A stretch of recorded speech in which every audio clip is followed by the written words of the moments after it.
Hi there. Welcome to Paranormal Investigators of New England. Betty Miller, director. And today we have a very short story from a Vermont resident, Henry, who had a life experience that he could never shake to this day. Happened to him when he was younger, and we'd love to hear it. Henry, if you'd like to go ahead and tell us what happened. Sure. This took place. I'm 69 now, so I was probably 17 or 18 at the time, quite a while, about 50 years ago.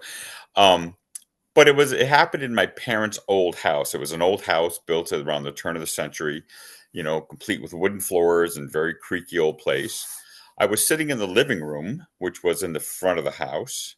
Um, guess I was reading. I was reading at the time. And I just had this distinct impression of somebody coming in the back, and I was expecting somebody home at the time as well.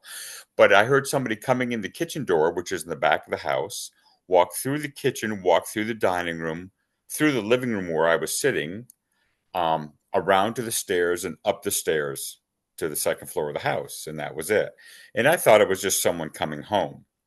Um, I didn't pay attention to him because I was kind of engrossed in what I was reading.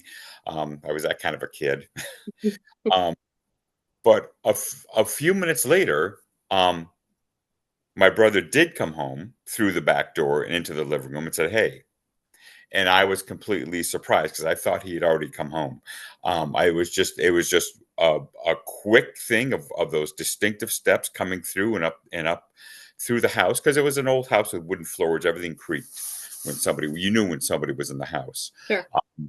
But he was just coming home. This was probably, I don't know, 5 minutes, 10 minutes later, after I'd heard someone coming walking through, and he said, "Nope, I'm just getting here now," and there was no one else in the house. Wow. Story was Did you like go check upstairs to see? I did not. Just you just I did accepted not. it. I just went, huh, and went on from there. That's the way I dealt with it, huh? Uh, Well, we we, all deal with things differently, so uh-huh. you just So went with it just didn't, but it has always stuck in my head from that day. I mean, I have recalled that episode numerous times, just, in my own mind, going, that was weird.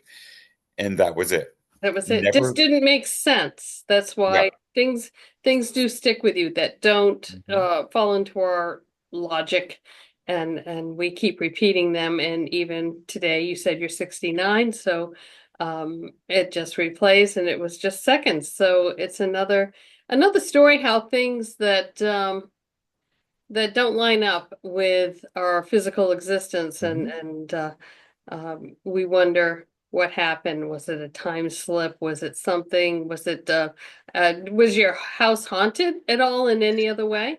I've never experienced anything else like that in that house, and none of my other family members have ever said anything. I mean, like I said, the house was built in the early 1900s. This would have been the 19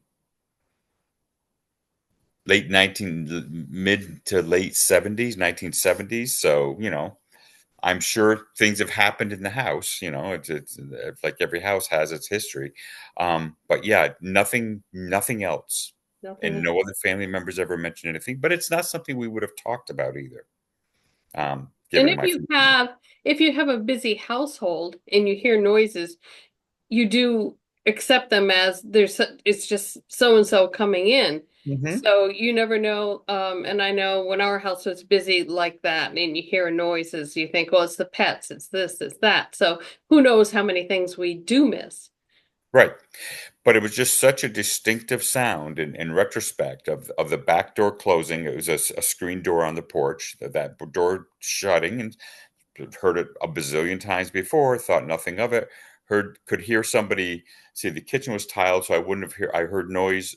I heard the screen door shut to the kitchen, and then I could hear footsteps starting in the dining room, which is wooden, and definitely through the living room, and then up the stairs. With all the creaks and groans that the house makes when somebody walks through. Yeah, And yeah, yeah, there was something there. There was yeah. something going on. So And very it's brief. amazing how, you think of spirits and ghosts and all, and like you think of them as not having weight, that if it was a Hmm. spirit or something, how did they make the sounds of footsteps True. if they don't weigh anything? But then, that's we totally don't know. Yeah. Well, Yeah. that's amazing. I love the story. I love the story, and maybe you're not meant to know, and maybe someday you'll find out. Yep. At the time, I was not of a mind to question it that much. I just went, huh. And but over the years, like I said, it just keeps on coming back to mind. I was just like, Yeah. What interesting. was it? Oh Yeah. well. Yeah. Well, thank you very much, Henry. I appreciate your time and your story. If there are any other people out there that are would like to submit a story or, send me an email at footsteps802@gmail.com. Please do. I'd love to hear it and share it with the social media platforms. Really appreciate it. And thank you, Henry, and have a good day. Thanks, Betty. Bye bye.